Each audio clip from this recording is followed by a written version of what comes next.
Bonjour à tous, chers explorateurs de la foi. Aujourd'hui, nous partons pour une chasse au trésor pas comme les autres. La Bible est remplie d'histoires fascinantes, mais aussi d'objets d'une puissance et d'une signification incroyable, dont la trace a été perdue.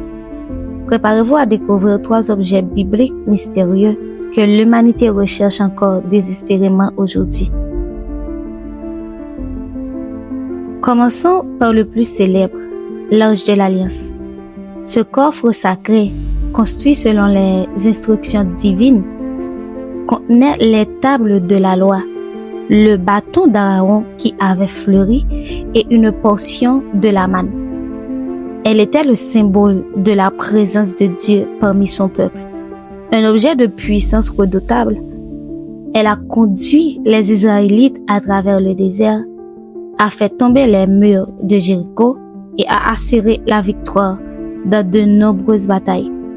Mais, après la destruction du premier temple de Jérusalem par les Babyloniens, en 586 avant Jésus-Christ, l'arche a tout simplement disparu.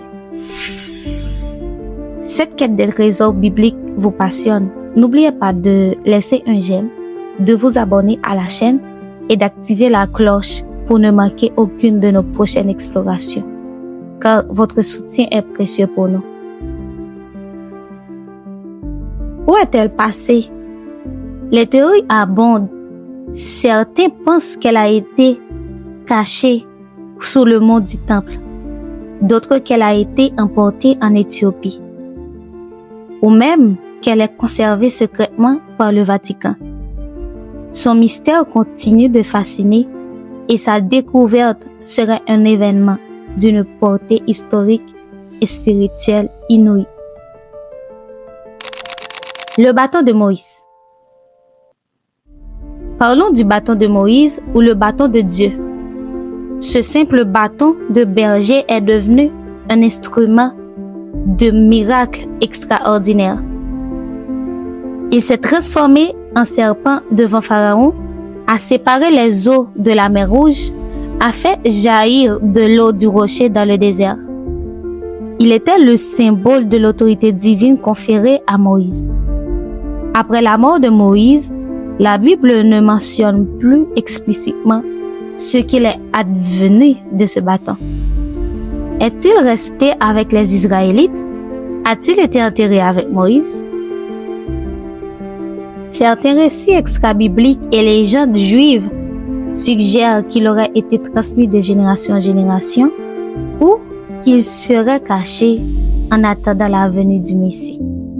L'idée qu'un objet ayant touché par la main de Dieu et accompli de tels prodiges puisse encore exister quelque part est une pensée puissante. La coupe du dernier repas.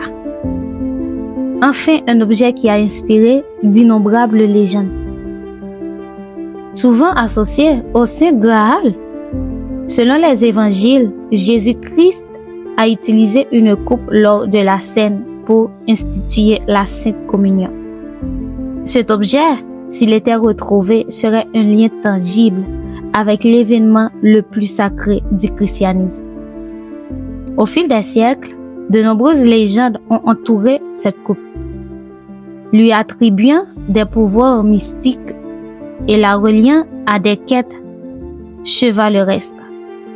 Bien que la Bible ne lui accorde pas de pouvoir magique, la valeur symbolique et spirituelle d'une telle relique serait immense. Des lieux comme la cathédrale de Valence en Espagne affirment détenir la véritable coupe, mais la preuve formelle reste insaisissable. Le mystère demeure, invitant à la réflexion sur la nature de la foi et des reliques.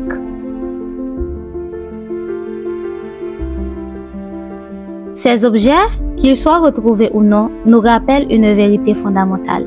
La puissance de Dieu ne réside pas dans les objets eux-mêmes, mais dans sa parole et sa présence.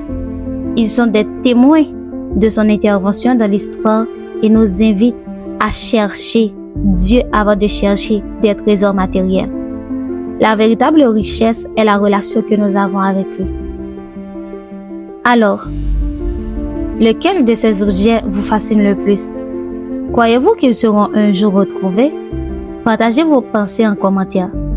Que cette exploration vous inspire à approfondir votre propre foi et à chercher les trésors spirituels que la Bible nous offre chaque jour. Que Dieu vous bénisse et à très bientôt pour une nouvelle vidéo.